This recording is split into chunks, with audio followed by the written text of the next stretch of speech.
If you find this kind of story interesting, a like and a sub really helps. Now, let's begin.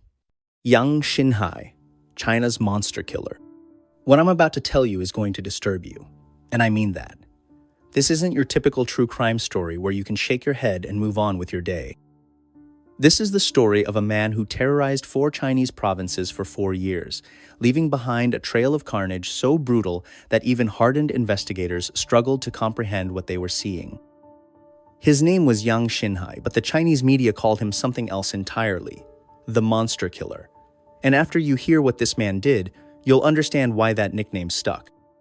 Before we get into this nightmare, I want to be clear about something. The details I'm about to share come from verified court records, police reports, and official Chinese media sources. I've cross-referenced everything multiple times because frankly, some of this stuff seems too horrific to be real. But it is real, every single word of it. So if you're eating dinner right now, maybe save this for later. And if you're the type of person who gets triggered by extreme violence, this might not be the story for you. But if you're still here, brace yourself, because we're about to explore one of the most disturbing criminal minds in modern history. Let's start at the beginning, because understanding how someone becomes a monster like Yang Xinhai requires looking at where it all began. Yang Xinhai was born on July 17, 1968, in Zhengyang County, Henan Province, China. Now, if you've never heard of Henan Province, it's in central China, and back in the late 1960s, it was about as rural and impoverished as you could get. We're talking about a place where most families struggled just to put food on the table. Yang was the youngest of 4 children, born into a family that had absolutely nothing, and I mean nothing. His parents were farmers scratching out a living from land that barely produced enough to survive. The family lived in what could generously be called a shack. Dirt floors, no electricity, and no running water. This was poverty at its most extreme. But here's the thing that makes this story even more unsettling. Yang wasn't some obviously troubled kid who everyone saw coming. According to people who knew him back then, he was actually quite intelligent.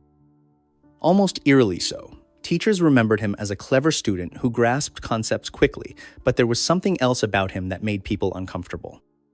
He was withdrawn, intensely so. While other kids played together, Yang would sit alone, watching, just watching. And when he did interact with others, there was something cold about it. One of his former classmates later told investigators that Yang had this way of looking at people that made them feel like he was studying them, like they were some kind of specimen under a microscope. At 17, in 1985, Yang made a decision that would set him on a path toward becoming China's most prolific serial killer. He dropped out of school.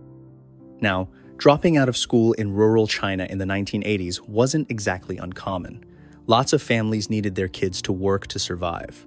But Yang didn't drop out to help his family. He dropped out because he wanted to leave. He wanted to wander.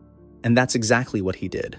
For years, Yang drifted across China, taking odd jobs wherever he could find them. Construction work, factory labor, even farm work. Anything that would pay enough for him to eat and move on to the next place. He became what the Chinese call a floating population.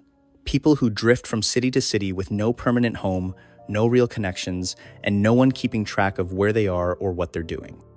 This lifestyle suited Yang perfectly. He could disappear into the masses of migrant workers flooding China's cities, completely anonymous. No one asked questions about his past, and he didn't volunteer any information about his future plans. But even during these early years, there were signs that something was seriously wrong with Yang Xinhai. He couldn't hold down jobs for long, not because he was incompetent, but because he couldn't get along with people. Co-workers described him as having sudden bursts of rage over minor things. He'd explode at someone for bumping into him or making a joke he didn't like. And then there were the thefts.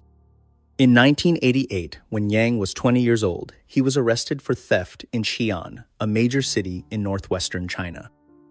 The details of what he stole aren't entirely clear from the court records, but what is clear is that this wasn't some desperate act of survival. Yang had money in his pocket when he was caught. He had a job. He stole because he wanted to, because he could, because it gave him some kind of thrill. He was sentenced to a labor camp, which in China is basically a prison where inmates are forced to do manual labor as part of their rehabilitation. Yang spent months breaking rocks, building roads, and learning to hate the system that had confined him. But here's the disturbing part. The labor camp didn't rehabilitate Yang Xinhai. It educated him. He learned from other criminals. He picked up techniques for avoiding detection, for covering his tracks, for thinking like a predator instead of just acting on impulse. When he was released, Yang went right back to his drifting lifestyle, but now he was more careful, more calculating. In 1991, he was arrested again, this time in Shijiazhuang, a city in Hebei province. Again, it was for theft. Again, he was sent to a labor camp. You'd think that 2 stretches in labor camps would be enough to set someone straight, or at least make them more careful about getting caught. But not Yang. If anything, each arrest seemed to make him more bitter, more resentful of the world around him. The real turning point came in 1996. Yang, now 28 years old, was arrested in Jumadian, in his home province of Henan. But this time, it wasn't for theft. This time, he was charged with attempted sexual assault. The victim was a young woman who was walking home alone at night. Yang had followed her for several blocks before attacking her in an alley. She managed to fight him off and scream for help, but not before he had traumatized her in ways that would haunt her for the rest of her life. The attempted sexual assault charge carried a much heavier sentence than theft. Yang was sentenced to 5 years in prison. Not a labor camp this time, but actual prison. Hard time with hardened criminals. 5 years. 5 years to think about what he'd done. 5 years to plan what he'd do next. 5 years to transform from a petty thief into something much, much worse. Prison changed Yang Xinhai, but not in the way the Chinese justice system intended. Instead of reforming him, it completed his transformation into a predator. He learned to hide his violent impulses better, to appear normal when he needed to blend in with society while planning acts of unspeakable brutality. When Yang walked out of prison in 1999, he was no longer just a drifter with a bad attitude. He was a time bomb, and the timer was counting down. Freedom. After 5 years behind bars, Yang Xinhai was finally free. But freedom meant something very different to him than it does to most people. For Yang, freedom meant the opportunity to act on the violent fantasies that had been building in his mind for years. It was 1999, and China was changing rapidly. The economy was booming, cities were expanding, and millions of people were moving from rural areas to urban centers looking for work. In all this chaos and movement, it was easy for someone to disappear into the crowd, easy for someone to move from place to place without being tracked, easy for someone to commit crimes without being caught. Yang understood this better than most. He'd been part of that floating population for years. He knew how to be invisible, how to slip through the cracks of society. And now, he was going to use those skills for something horrific. The first murder happened in the year 2000, somewhere in Henan province. The exact location and date are disputed in the records. Some sources say it was late 1999, others say early 2000. But what's not disputed is how it happened. Yang had been traveling on his bicycle. Yes, a bicycle. This detail is important because it shows just how calculated and methodical he was about his crimes. A bicycle was silent, efficient, and allowed him to move through rural areas without attracting attention. He could park it anywhere, escape quickly, and no one would think twice about seeing a man on a bike. He'd chosen his first victim carefully, a farmhouse in a remote area, far from neighbors who might hear screams or call for help. The family was asleep when Yang broke in through a window he'd been watching for days. Inside were a man, his wife, and their teenage daughter. Yang killed them all with a hammer he'd brought with him, not quickly, and definitely not mercifully. He beat them to death, one by one, while the others watched in terror. But murder wasn't enough for Yang. Before leaving, he raped the daughter. Then he took his time going through the house, stealing whatever cash and valuables he could find. Finally, he changed into clean clothes he'd brought in a bag, disposed of his bloody clothing, and rode away into the night. This would become Yang's pattern, his signature, his method of operation. But what made him so dangerous, so difficult to catch, was that he varied the details just enough that police initially didn't realize they were dealing with a serial killer. Sometimes he used a hammer, sometimes an axe, sometimes a shovel or a meat cleaver. Sometimes he killed the men first, sometimes the women. Sometimes he raped his victims before killing them, sometimes after. Sometimes he stole significant amounts of money and jewelry. Sometimes he took almost nothing. The only consistent elements were the brutality, the randomness of victim selection, and the fact that he typically targeted rural families who lived in isolated areas. After that first murder, Yang felt something he'd never experienced before. He later described it to police as a desire that inspired him to kill more. This wasn't remorse or guilt or even satisfaction. This was hunger, a psychological and perhaps even physical craving for violence that could only be satisfied by killing again. And kill again he did. Over the next 3 years, Yang Xinhai would become the most prolific serial killer in Chinese history. His crimes spread across 4 provinces: Henan, Hebei, Anhui, and Shandong, covering an area roughly the size of France. He moved constantly, never staying in one place long enough to establish a pattern that police could predict. He'd commit a series of murders in one province, then disappear for weeks or months before surfacing hundreds of miles away in another province entirely. The scope of his crimes was staggering. By his own confession, Yang murdered 67 people and sexually assaulted 23 women between 1999 and 2003. But investigators believe the real numbers might be even higher. There were likely crimes he committed that were never connected to him, either because the evidence was too degraded or because local police departments didn't communicate effectively with each other. Let me give you a sense of just how brutal and random these attacks were by walking you through some of the specific cases that we know about from police records and court documents. In October 2002, in a small village in Anhui province, Yang broke into a farmhouse where a father was sleeping with his 6-year-old daughter. The man's wife was visiting relatives in another town. Yang beat the father to death with a shovel, then raped and murdered the little girl. He stole the equivalent of about $50 and some cheap jewelry. Just 2 months later, in December 2002, came one of the most horrific crimes in Yang's entire spree. This was the attack on the Zhanwei family in Luzhuang village, Ziping County, Henan province. The Zhanwei family consisted of Liu Zhanwei, a 32-year-old farmer, his mother, his wife, his young son, and his daughter. They were a typical rural Chinese family, working hard to make ends meet, bothering no one, just trying to live their lives in peace. Yang had been watching their house for days, noting their routines, learning when they went to bed, and figuring out the best way to break in. On the night of December 6th, he struck. Using an iron hammer, Yang methodically murdered all 5 members of the family. The attack was so vicious that investigators later said the scene was unlike anything they'd ever encountered. Blood spattered the walls and ceiling. Furniture was overturned and broken. It looked like a battle had taken place, but it wasn't a battle. It was a massacre. The only reason we know so much about this particular crime is because of Liu Zhongyuan, Liu Zhanwei's father. He'd been staying with another son in a nearby village and came to check on the family the next morning. What he found destroyed him. His daughter-in-law was still alive when he found her, barely clinging to life despite devastating head injuries. Liu Zhongyuan rushed her to the hospital, but she died 10 days later without ever regaining consciousness. Yang later confessed to police that after the murders, he buried the hammer near a tomb and threw his bloody clothes into a river. He'd planned every detail, including how to dispose of the evidence. But the Zhanwei family murders weren't an isolated incident of extreme brutality. They were typical of Yang's attacks during this period. He was escalating, becoming more violent, more reckless, more confident in his ability to kill without consequences.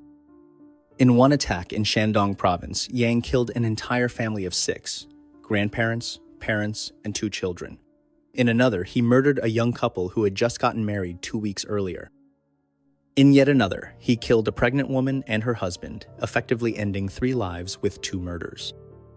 The randomness of Yang's victim selection made him almost impossible to predict or catch. He didn't target specific types of people based on age, gender, or occupation. He didn't seem to have any particular vendetta against his victims. He simply looked for isolated houses with vulnerable occupants, and then he struck. Police across 4 provinces were dealing with dozens of unsolved murders that seemed to have no connection to each other except for their brutality. Different weapons, different victim profiles, different provinces, different time intervals between attacks. It was like trying to solve dozens of separate crimes rather than recognizing the pattern of a single killer.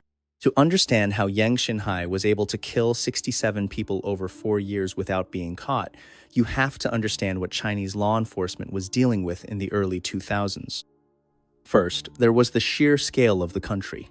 China is massive, about the same size as the United States, and Yang was operating across 4 different provinces. In the American system, this would be like a serial killer operating across 4 different states, which would trigger federal involvement and cross-state cooperation. But China's police system was much more fragmented. Each province had its own police force, its own investigators, its own databases. Communication between provinces was limited and slow. When a murder happened in Henan province, police in Hebei province might not hear about it for weeks or months, if at all.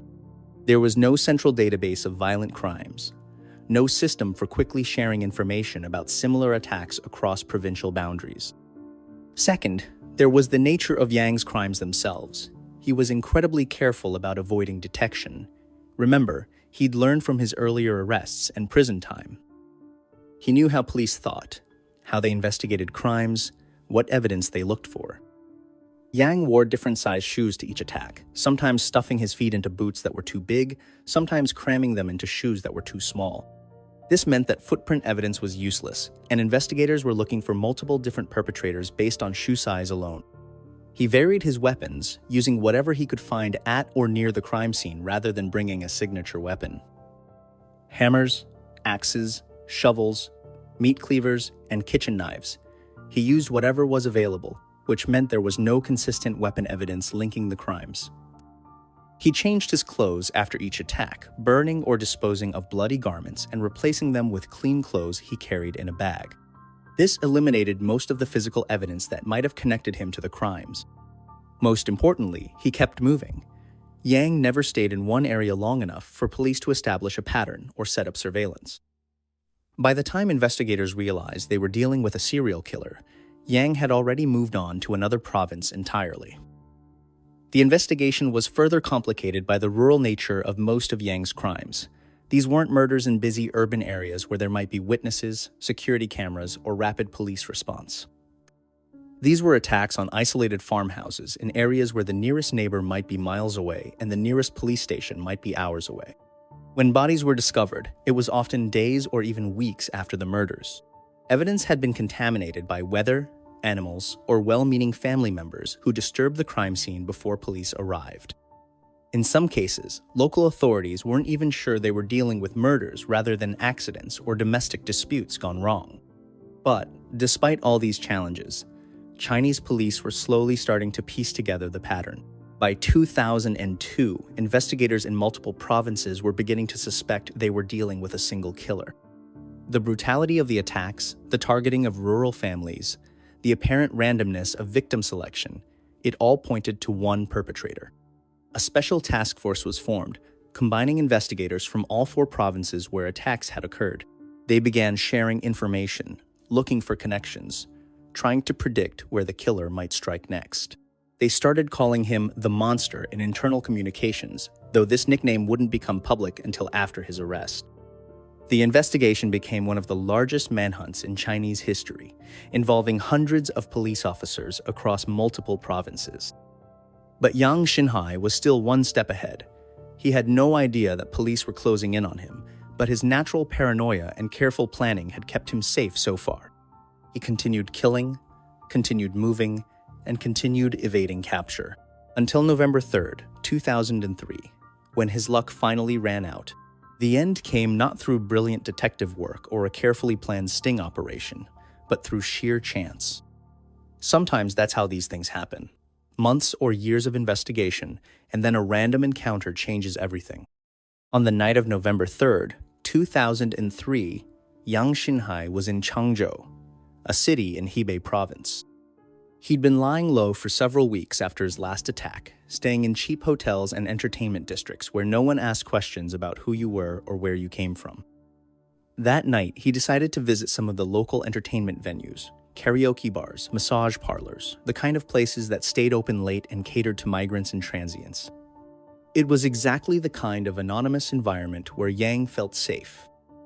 What he didn't know was that Guangzhou police had been conducting routine inspections of entertainment venues as part of a broader crackdown on illegal activities. These weren't targeted raids. They were random checks designed to catch people for minor infractions like working without permits or staying in the country illegally. When police entered the entertainment center where Yang was spending the evening, they began checking everyone's identification documents. It was standard procedure, the kind of thing that happened regularly in Chinese cities. Most people just showed their papers and went about their business. But when Yang handed over his identification, something about his behavior caught the attention of one of the officers. Maybe it was the way he avoided eye contact or the way his hands shook slightly as he handed over his documents. Maybe it was just a gut instinct that something wasn't right. The officer decided to take Yang in for questioning, not because they suspected him of murder. They had no idea who he was. They just thought he might be involved in some minor illegal activity that warranted further investigation. It was only when they ran his identification through their database that they realized what they had stumbled upon. Yang Xinhai was wanted for murder in 4 provinces. Not just one murder, but dozens of them. The officer, who had first noticed Yang's suspicious behavior, later said it was the most important arrest of his career, and he had made it almost by accident. Once Yang realized that police knew who he was, he didn't try to deny anything. In fact, he seemed almost relieved to finally be caught. After 4 years of running, hiding, and killing, the chase was finally over. Yang's confession was unlike anything Chinese investigators had ever encountered. He didn't just admit to the crimes, he provided detailed accounts of each murder, describing exactly how he had killed his victims, what weapons he had used, what he had stolen, and how he had disposed of evidence. The level of detail was both helpful to investigators and deeply disturbing. Yang remembered specific aspects of murders that had occurred years earlier. He could describe the layout of houses he had broken into, the faces of people he had killed, the sounds they had made as they died. But perhaps most chilling of all was Yang's attitude during the confession. He showed no remorse, no guilt, no recognition that what he had done was wrong.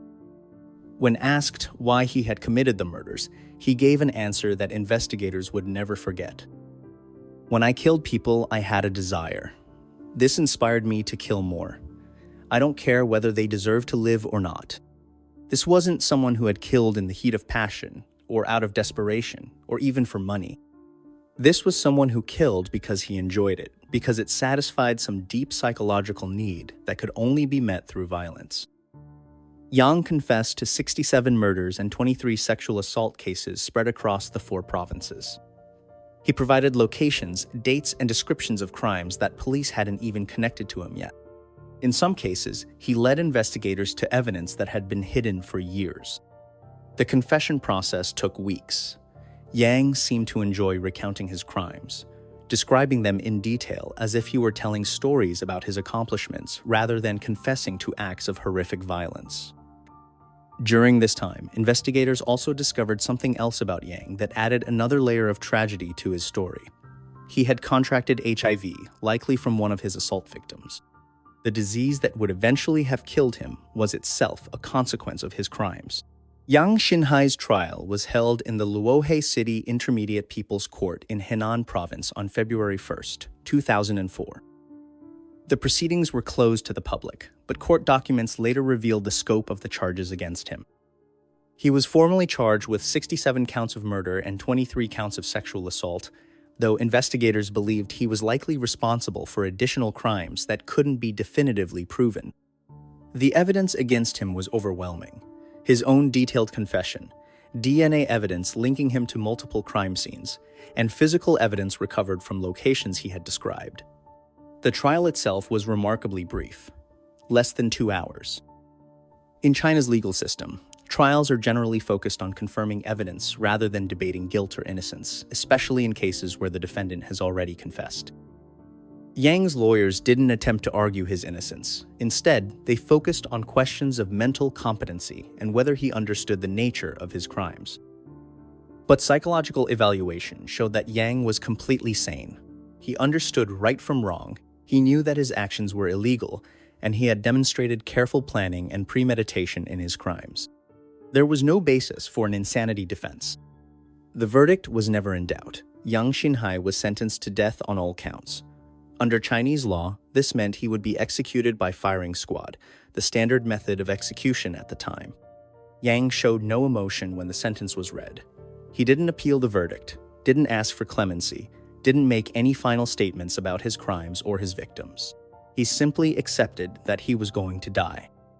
On February 14, 2004, Valentine's Day, ironically, Yang Xinhai was executed by firing squad at a prison in Luohe, Henan province.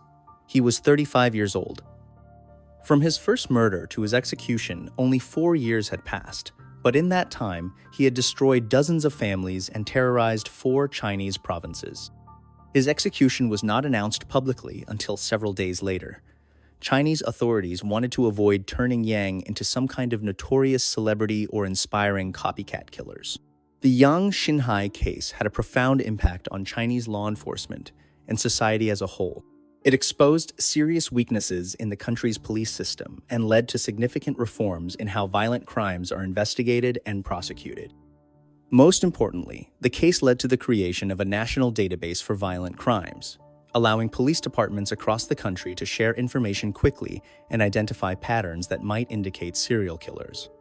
The fragmented provincial system that had allowed Yang to evade capture for so long was partially addressed through better communication and coordination. The case also led to increased police presence in rural areas. Many of Yang's victims lived in isolated farmhouses with no nearby neighbors and limited police protection. After the Yang Xinhai case, the Chinese government invested heavily in rural policing, establishing smaller police stations and increasing patrols in previously underserved areas. But perhaps the most lasting impact of the Yang Xinhai case was psychological. For many Chinese people, especially those living in rural areas, the case shattered the assumption that they were safe in their own homes. The randomness of Yang's attacks, the fact that he chose victims simply because they were vulnerable, not because of any personal connection or vendetta, all these made his crimes particularly terrifying. The case also raised difficult questions about China's rapid economic development and social change. Yang was a product of the massive internal migration that accompanied China's economic boom, one of millions of people who had been uprooted from traditional communities and left to drift through an increasingly anonymous urban landscape. Some sociologists argued that Yang's crimes were, in part, a consequence of this social disruption, that the breakdown of traditional communities and support systems had created conditions where someone like Yang could operate undetected for years. So there you have it, the story of Yang Xinhai, China's monster killer. A man who, over the course of 4 years, murdered 67 people and sexually assaulted 23 women across 4 Chinese provinces before finally being caught, tried, and executed. What makes Yang's story so disturbing isn't just the number of people he killed, though that's certainly horrific enough. It's the randomness of it all, the senselessness of it. These weren't crimes of passion or revenge or even greed. They were acts of pure evil committed by someone who killed simply because he wanted to. The families Yang destroyed weren't wealthy or powerful or famous. They were ordinary people living quiet lives in rural China, farmers and laborers who had done nothing to deserve what happened to them. They were killed not because of who they were, but simply because they were there when a monster decided to strike. It's a reminder that evil exists in the world, that there are people capable of acts so horrific that they challenge our understanding of human nature. Yang Xinhai wasn't mentally ill in any clinical sense. He was simply someone who chose to embrace the darkest impulses of human nature and act on them without restraint. The story of Yang Xinhai is also a reminder of how far we've come in terms of law enforcement, technology, and cooperation. The communication gaps and investigative limitations that allowed Yang to evade capture for so long would be much harder to exploit today. DNA databases, computer networks, and international cooperation have made it much more difficult for serial killers to operate undetected. But most importantly, this story is about remembering the victims. 67 people who will never see another sunrise, never hug their children, never laugh with their friends. Their names and faces may be forgotten by history, but their lives mattered. They deserve better than to become statistics in the story of China's deadliest serial killer. If you found this story as disturbing and compelling as I did, make sure to subscribe for more deep dives and stories like this. And if you have suggestions for other cases you'd like me to investigate, leave them in the comments below. Until next time, stay safe out there. And remember, evil often hides behind the most ordinary faces.